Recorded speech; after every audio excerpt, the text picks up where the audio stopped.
Hello and welcome to Model Kit Beginner.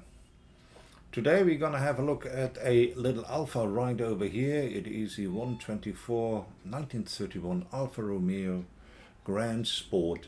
And in my last video I said give me ideas, which one do you want to see next, because I showed you my stash which I still have to review. And Simon was first and he asked for a review of that Alfa Romeo kit, and I am happy to oblige. Now this is a very interesting car. Let me give you a couple of things. This obviously was built between 30 and 32. The 1750 engine with a supercharger, and 1750 I think was more or less how big the engine was allowed to be. It had,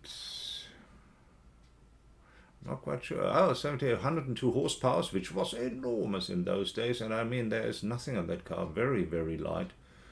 It's probably not even, maybe 500 kilos. Oh, the curb weight is 940. Oh, all right. It's a bit heavier than I thought.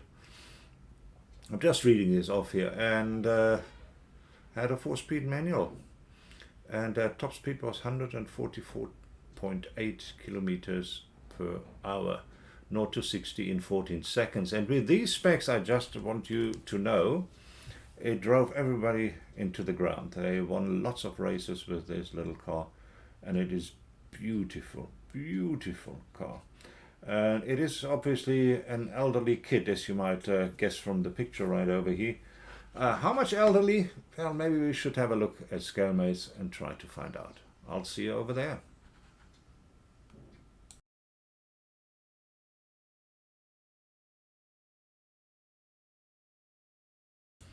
And here we are, the Alfa Romeo 1931 Gran Sport, as we see it on Scalemates. And it's a 124 kit. Here we go, there you go. It gives you a number there as well. It is the full kit, and it had a new box in 1970. So let's have a look. What happened before 1970? Well, originally it came out by Sankyo, which I do not think they exist anymore. Then they were reboxed by Frog. Then they got another new box by Midori, a Union model, had another 2 reboxes, and last but not least, in 1980 something, Regal did another rebox of that. So the box we are looking at is from 1970, so that box is 52 years old. That's interesting to know. And obviously we always would like to know Genesis. What did the original one look like? The original kit from Sankyo. It looked like this. Okay, let's make this a bit smaller so you guys can see better.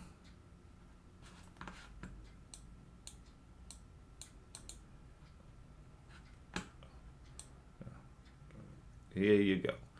So that was the Sankyo Alfa Romeo 1931 Gran Sport. The original kit, of which then Midori did basically a rebox. That's all they did. Right. So that's about that, and I would suggest that we have a look downstairs on the bench what that kit is all about. So don't get too excited. It's an old kit, and I'm sure it will show it.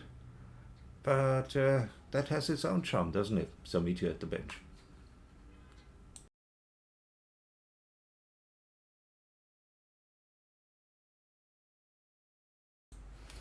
And here we are again, because guess what? I just did the entire video without pressing the start recording button. Idiot. Anyway, we have a look what's in that box. There's nothing funny on the sides. This is what you will see on both sides for different models. Model T, a Wolseley, a Didion Bouton, and a Piccini Parigi. And then on the side, it looks like this. So let's dive straight into the instruction manual, and there are no long stories, no color callouts either, certainly not in English. And it tells you how to get the kit together. There's a steel axle for the back, right over here. Every step has its own little picture, which is pretty cool. Here is the dashboard.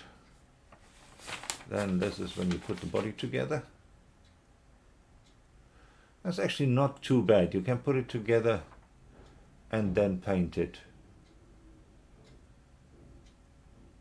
without any issues, I think. I think that's pretty cool. That's what we will do. Wheels and installation of the wheels. As the fenders, we have the windows, then the very final installation right over here with the rear fenders and tonneau cover, spare wheel, exhaust right over here, and there she is, finished. And at the back, just have a picture of the car itself, the sprues, so you can check if you have everything, and some instructions how to assemble a model kit. Very nice. So the clear parts we're kicking around together with the chrome parts. I've took that out. Let's go a little bit further down so we don't need to lift this up so much. Here we go. And I will obviously pack that separately. There's a tiny scratch in the middle. That's actually not a scratch, that's from manufacturing. I don't think I can polish that out either. Anyway, that's what it is. And it has some light covers, so that's pretty cool. Let's have a quick look at the tires. There's a steel axle in there as well. And here are the tires. Here we go. Let's go a little bit over to this side so you can see it has a thread left and right, and it has a seam in the middle. But where the seam in the middle is, it is a little bit, it's a tiny step down, so it will be not easy to get that seam out without damaging thread. It will be an interesting exercise. Then we have the chrome parts. Let's have a quick look at those. Well, don't need to be quick, actually, to be quite honest. Here we go. Chrome. These are the wheels, and also they are certainly far from delicate. They are certainly not unbelievable thick either. You see on this one we have a little bit of flash, which they chromed as well, so this needs to have some tender loving care. Or if you are like me, you will dechrome them and chrome them yourself with a somewhat less shiny part, because in those days they didn't have chrome, they had German silver or nickel, which they actually beautified their parts. But looking at the box art, the spokes actually looks pretty dark, so I wonder if they should be chromed at all. But anyway, here it is. If you want to have it chrome, you have the opportunity to use them just like that.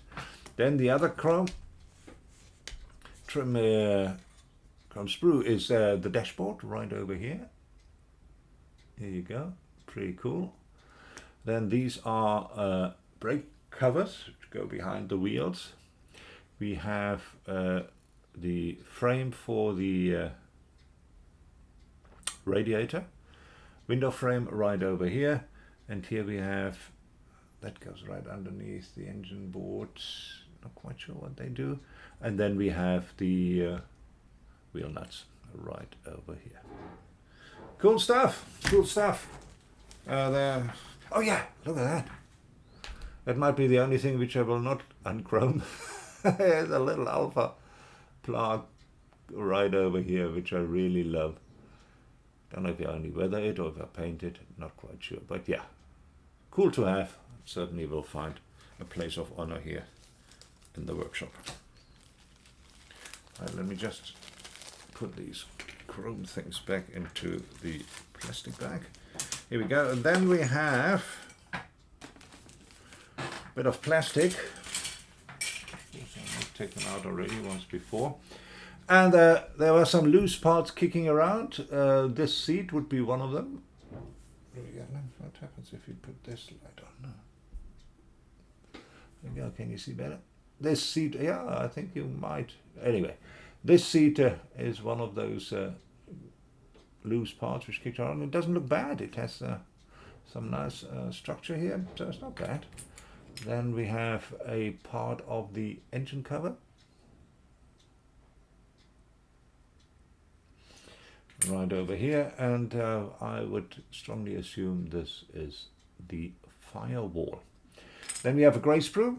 The grey sprue has mostly suspension parts. And the lights right over here. So have a look at the lights. Here we go. Suspension parts. Flash is not bad at all. And yeah, these don't look bad, these parts. Not a huge amount, but they don't look bad. And we have a black sprue. This one over here. Kind of a console. Not quite sure. But a tank. Who knows? I'm sure I will find out. Then we have more suspension parts right over here. We have the steering wheel, which needs a bit of care.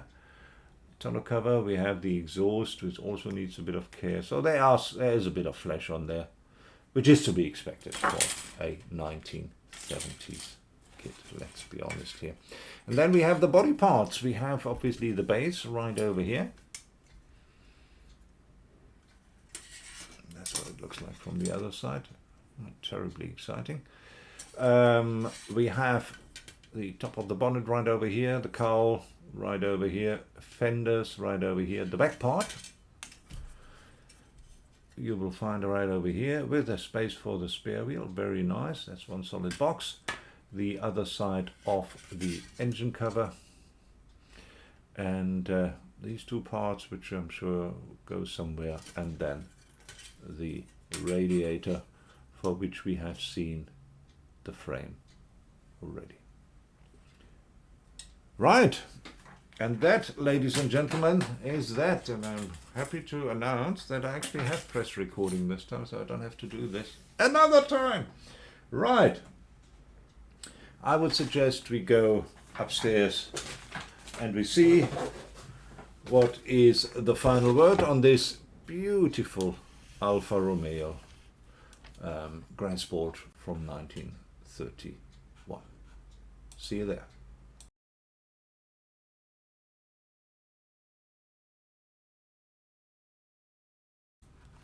And here we are back upstairs, and I had loads of fun looking into that Alfa Romeo kit from 1970, and it shows it's 1970. Yes, it has a bit of flash. It needs a bit of tender loving care. It doesn't have a huge amount of parts, and it certainly doesn't have a huge amount of details, so that's where you come in as a modeler. But I think it looks like a sturdy kit once it's together, and you can do a lot with it. Needs a bit of a helping hand, so it's not just an assembly. A little bit of model building required as well. But that's the charm of these kind of kits. I love that. I really do. I built the 132 once, some of them, and I just love to do it. It's beautiful, beautiful kits. And I love this era of cars. I mean, 30s racing cars were just the shit. They were really good. Anyway, thanks very much for popping in. I hope you guys enjoyed this. You guys have a lovely day further. Simon, this was your kit review, and I wish you all a good day and greetings from Cape Town. Cheers.